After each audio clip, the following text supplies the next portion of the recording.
తోడేలు అని అరిచిన బాలుడు. ఒకప్పుడు కొండల పక్కన ఉన్న ఓ చిన్న గ్రామంలో ఓ చిన్న కాపరి బాలుడు గ్రామంలోని గొర్రెలను కాపాడే బాధ్యతను పొందాడు. ప్రతిరోజు అతను వాటిని ఆకురావణలోకి తీసుకెళ్లి చెట్టు కింద కూర్చుని విసుగుగా ఉండేవాడు. ఒకరోజు కాపరి బాలుడు సరదా కోసం ఊహించని పని చేశాడు. గ్రామానికి పరుగెత్తి చేతులు ఊపుతూ పొలి పొలి అని అరవసాగాడు. గ్రామస్థులు అప్రమత్తమై ఆయుధాలతో కొండపైకి పరుగెత్తారు. గ్రామస్థులు కొండపైకి చేరుకున్నప్పుడు అక్కడ పులి కనిపించలేదు. బాలుడు నవ్వుతూ అదంతా జస్ట్ సరదా అన్నాడు.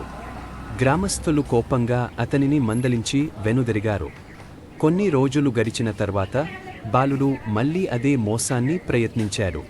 పోలి పోలి అని అరిచాడు. గ్రామస్థులు మళ్ళీ పరుగెత్తి వచ్చారు.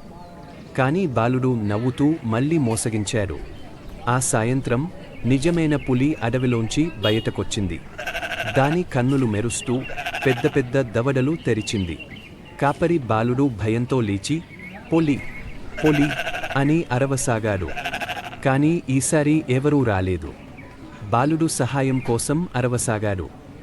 కానీ గ్రామస్థులు అతని మోసాలను గుర్తు చేసుకొని పట్టించుకోలేదు. పులి గొర్రెలను ఆశించినట్లుగా దాడి చేసింది. తదుపరి ఉదయం గ్రామస్థులు కొండపైకి వచ్చి బాలుడు బాధగా కూర్చొని ఉన్నాడు. నేను అబద్ధం చెప్పడం వల్లే నాపై ఎవరూ నమ్మకముంచలేదు అని చెప్పాడు. గ్రామస్థులు తల ఊపుతూ అతను పాఠం నేర్చుకున్నాడని అర్థం చేసుకున్నారు. ఆ రోజు నుండి బాలుడు మళ్ళీ అబద్ధం చెప్పలేదు.